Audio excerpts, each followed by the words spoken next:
Welcome to Fantasy Smack Talk. I'm Dustin. You're stuck with just me this week. The stress of the fantasy football playoffs got to Nameco, so we had to take a little rest and relaxation break. He's down in Florida, but he'll be back next week, so don't worry. A little bit of tips and advice for you before we get into the forum questions. This is the time of year where you have to start paying attention to weather.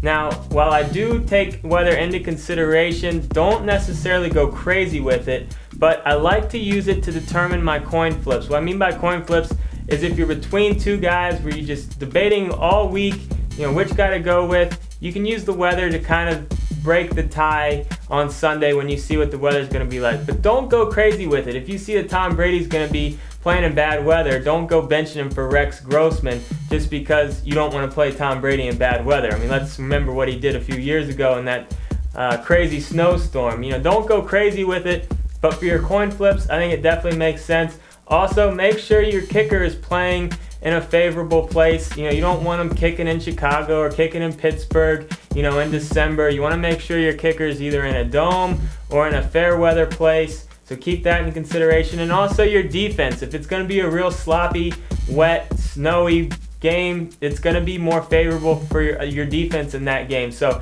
that might help with some coin flip decisions as well. So keep the weather in consideration, but don't go crazy with it. All right, let's take a look at some of the forum questions. Quarterback question, first one comes from T. Whitey.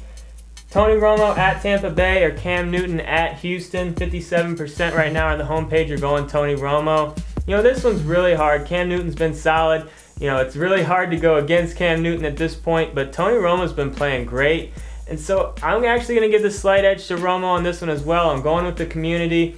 Romo has more weapons. He has the better matchup this week.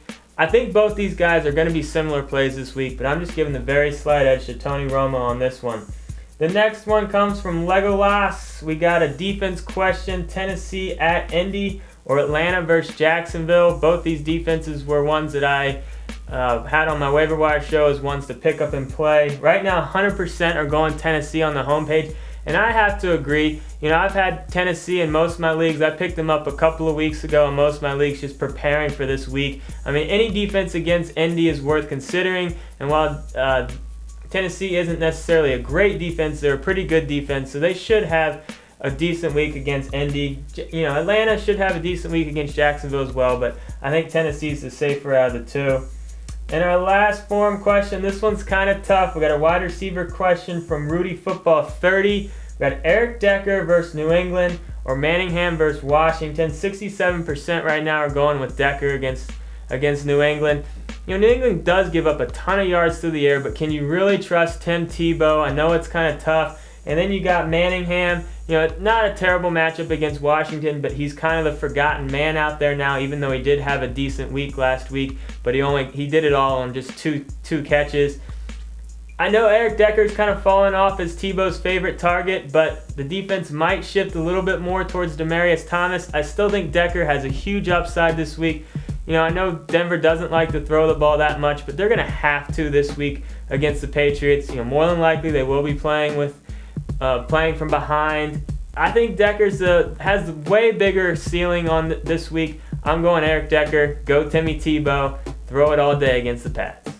It's time for them studs, duds, and sleepers. We'll start with my picks. My stud, I'm going Calvin Johnson. He's had a couple of quiet weeks in a row. They're playing Oakland this week, who gives up a ton of points. I think this game could turn into be a bit of a shootout. And I think Calvin Johnson gives his owners what they've been waiting for over the last couple of weeks, and that's a blow-up game and to help you get into your championship. My dud, I picked an easy one here, and I just picked the running back going up against San Francisco, and it's Mendenhall. I know it's really hard to bench a guy like this, but I think he's very benchable this week. It's really tough, like I said, to bench a guy like that, but I think you got to consider it depending on who's on your bench. Don't go crazy, but if you have a guy like Ben Tate, who my sleeper is, you have to consider that. Tate did have that costly fumble last week, but I still think he's going to get involved. Going up against that terrible Carolina run D, Tate has that potential of breaking one, and I feel like he could definitely have a long run. Hopefully he can have a long run for a touchdown this week. But I think he's a safe, 6 to 10 point play with a big upside. So if you don't like one of your matchups and you have Ben Tate, you're definitely going to have to consider it this week. Let's move into Brent's picks. His stud, Matt Ryan, all his weapons are healthy out there. He's been playing great. Jacksonville is, not necessarily the best matchup, but he should be able to move the ball against them. His duds, Marion Barber against Seattle, not necessarily that great of a matchup, and Barber all but blew the game for the Bears last week. So look for Bell to get involved again, maybe even a little bit more. Barber really let the team down, I feel. He's got to put a lot of that loss on his shoulders, so we'll see if the coaching staff gives him the rock as much as they did last week. And his sleeper, Felix Jones, again, tough break for all you Murray owners, but if you're able to snag Felix, you got a nice start ahead of you going up against Tampa Bay. Terrible run D. Felix should be able to get things going in the running game and probably get involved in the passing game as well.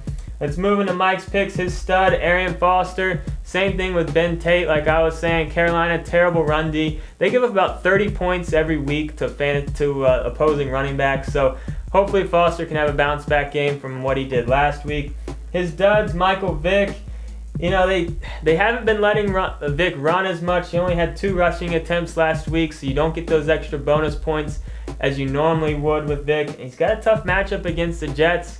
Not necessarily the best week to start Vick, but most people are going to still have to start him. But if you have a decent quarterback on your bench, you're going to want to consider making the swap. And his sleeper's Jabbar Gaffney. With Fred Davis out, obviously they got to look at other targets other than Santana Moss to throw to. Gaffney had a big week last week against New England. They have another pretty soft matchup against the Giants. The Giants' D isn't nearly what it used to be. You can run, you can pass on them. So look for Gaffney to have a sneaky good game if you're in a bind, maybe if you lost Greg Jennings or something like that. But that's it for our Week 15 weekly show, or Start 'em Sit 'em show. Hopefully you guys are still in the playoffs, and hopefully we can help you get into your championships. If you got any questions, post them in our forums. We'll be in there all week answering them. Good luck this week.